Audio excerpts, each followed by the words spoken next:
Style is a way to say who you are without saying a word. And with Gungrave G.O.R.E, the third game in the series after the two PS2 games that probably most people have forgotten about, and I totally forgot about it, even though that's like when I grew up. Wow, like I went back and I looked at the second game. Now they were both PS2 games from my understanding, and wow, like just that first and second game to this, it's such a leap, and it's such a long period of time. I think it's like 10 years or more. And the music changed a little bit to more of like a Devil May Cry. And that's not all of the Devil May Cry comparisons, really. It doesn't stop there. This is also a hyper stylish 3D person action shooter. It's just this time it looks grittier instead of like I don't know, the first two games seem to be like less flashy and less glossy, and sort of a figment of a game of its PS2 era. But this definitely feels like they've really upped the graphics to the next level. It looks like it has been made in the last few years, and yeah, it looks a lot more like Devil May Cry than the previous two games, which looked more like you know, Death Trap Dungeon. That's what I was looking for. So you're Grave, so he's like this badass gunslinger Devil May Care character, and who mows down people, enemies with full force. He's considered to be an anti-hero. I don't know, the bad guys seem like jerks too, so maybe everyone's a jerk in this game, in this world universe. And I guess they are corporate thugs and you're just some random dude that, you know, will kill because you're good at it. I don't know if really the premise so much. There was an opening intro, but it's sort of like, these are the bad guys. They control this. They control the drugs in the city. That was my understanding. So maybe I'm totally wrong. But anyways, we'll go with that. So it's sort of like a semi-on rails level design. There's no secret side routes or anything. There's no extra, you know, unlockables. The game is what it is. You follow this route. You unlock this door. It's pretty straightforward. Yeah, so you mostly blow away enemies with your pistols, just like Devil May Cry. There's so many Devil May Cry comparisons here. Just think this game, grittier Devil May Cry 1 without puzzles, because so far I haven't really seen puzzles. Just kill everyone and then the door will open for you. The door's nice like that. So you sometimes have to swing Death Hauler, which is your heavy gun coffin thing, and yeah, Graves armor coffin, and the only way to survive swarms of enemies and rockets blasted at Grave is to swing this coffin Death Hauler.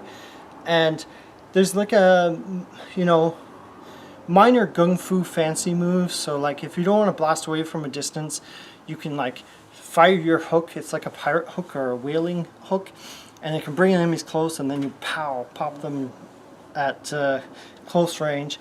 And with that note, yes, this seems to be an M-rated game, or at least an upper teen game. So yeah, not for kids. Plus there's swearing in it. So it seems like parents don't seem to care about the blood or the violence, mindless violence.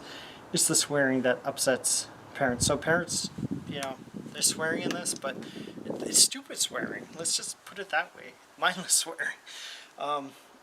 So yeah, so you can pull enemies closer, you pop them off in style, more unlockable moves as well, but it's not mandatory to unlock them. Like there's upgrading your stats. Like it's pretty basic, even though this sounds kind of sophisticated, it's really not. Like it sort of feels optional. Like if you just want to blast away with your pistols like mindlessly, like the game so far, after the first few levels that I've done, it doesn't care. It's like, you want to play like that, you want to be Rambo, but as Grave as Rambo, yeah, go for it. We're not going to stop you. You play this game the way you want to.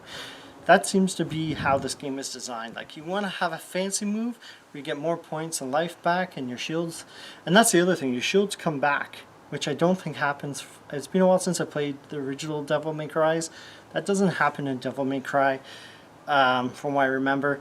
This game, I purposely will back away from enemies to let my shield heal, or if I'm fighting a boss, like it sort of becomes a roll-a-thon where I'm rolling, and you can shoot, but the shooting, you can't shoot that much, so it's better to just like fire off a round when you're standing instead of leaping sideways. So anyways, you don't have to go fancy like. That's what I'm getting at. The game looks beautiful. Environments are nice industrial buildings so far. It's almost like return to Final Fantasy VII with the Shinra Corporation. That's the closest example. That, or it's sort of like, what if Devil May Cry meets RoboCop with the OCP? So far there's some of the machinery, but anyways, that gives you an idea of what everything's like. It just feels like a gorier, higher octane version of Devil May Cry.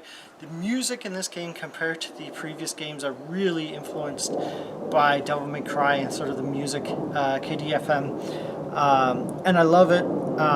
Some of the tracks are really memorable, other ones are kind of generic, but they do the job, they make the game exciting.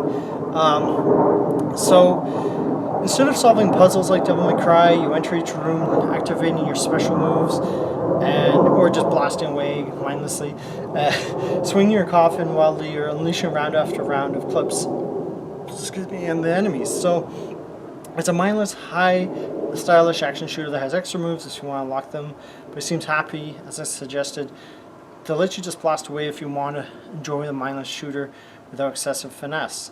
So not since the Devil May Cry series have I seen this much buckets of blood.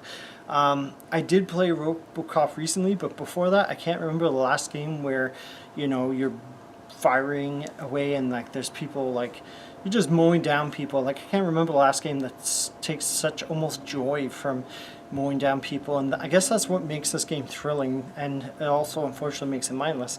Although RoboCop Rogue City came out recently and that kind of like killed my timeline up a bit, but yeah, usually you don't see a game this action oriented, this bloody and crazy.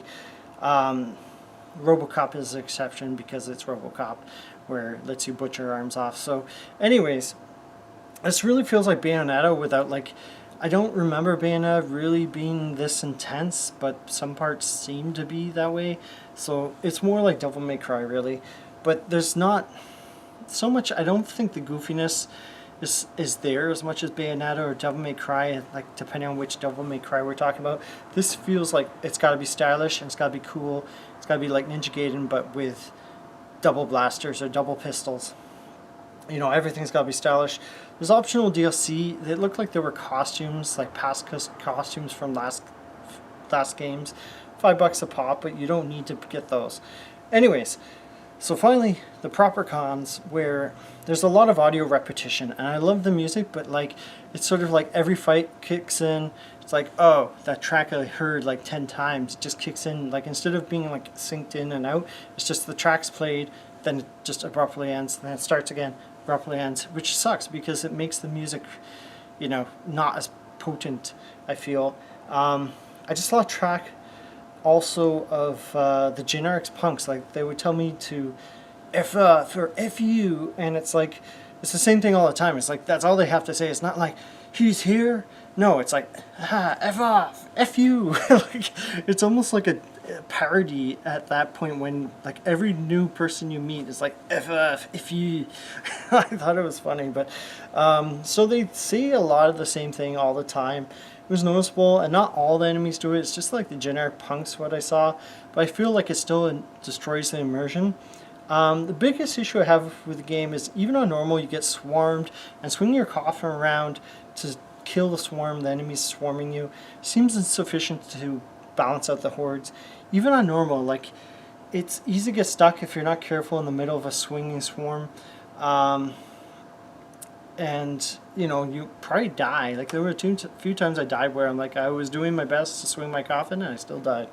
So hit detection on that note doesn't seem to be very oftenly there with the melee attacks. Like you're swinging your coffin around and you're not hitting anything.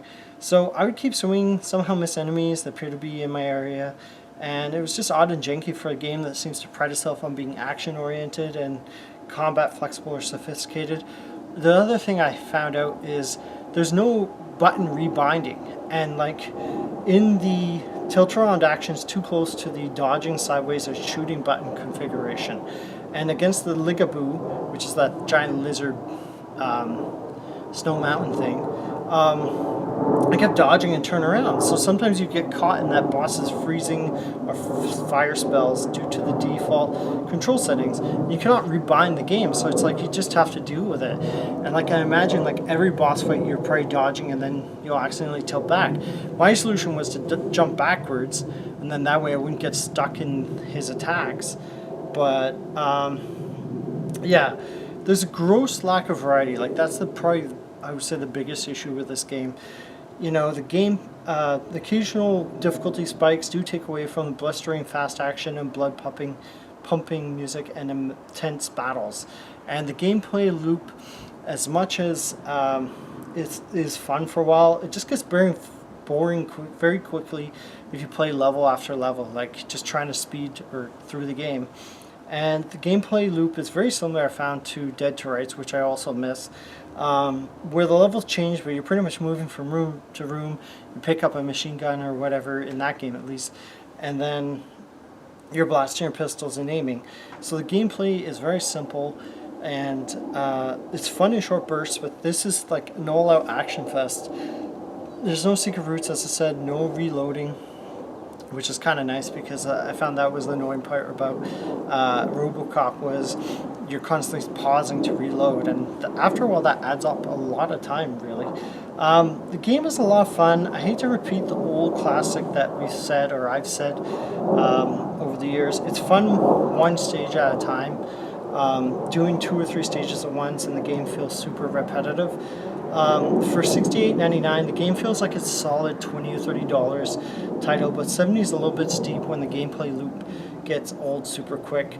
Apparently they say the game is like 20 hours, but I'm about stage 4, I think, or 5 now, and the game has what, 20 I think, or 30 stages, so it doesn't take long to get through them. The levels aren't too long, which is nice, but anyways, I would say if you're looking for an alternative to Devil May Cry, this is probably the closest I played, but this is like arcade version of Devil May Cry. You know, there's no puzzles, there's no like extra frills, there's nothing. You don't really collect stuff. I don't think you collect stuff at all, you just unlock doors. And there's just more mindless action and less puzzle or challenge.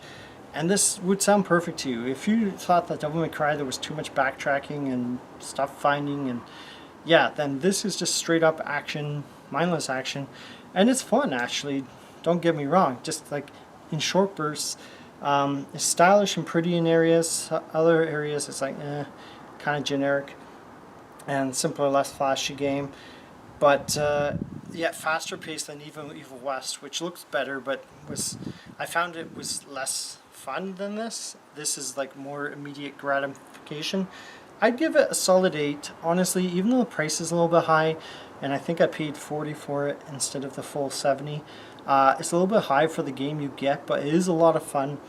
And as long as you realize that like there's no extra frills after you beat it, no extra things, just enjoy the ride really, then you're going to love this game. Otherwise, I would say it's a solid 7. You know, pick it up on Steam. It's a lot of fun. It's probably the most fun I've had this week by far. As soon as I started playing it, it was great from the get-go. So I would say if you're looking for a Devil May Cry clone that's even more action-oriented, Gungrave G.O.R.E, it's totally it. There's nothing really quite like this action game. At least it's not as intense. So I would say keep calm and reload, aim, shoot again, and keep on gaming. Alright, bye.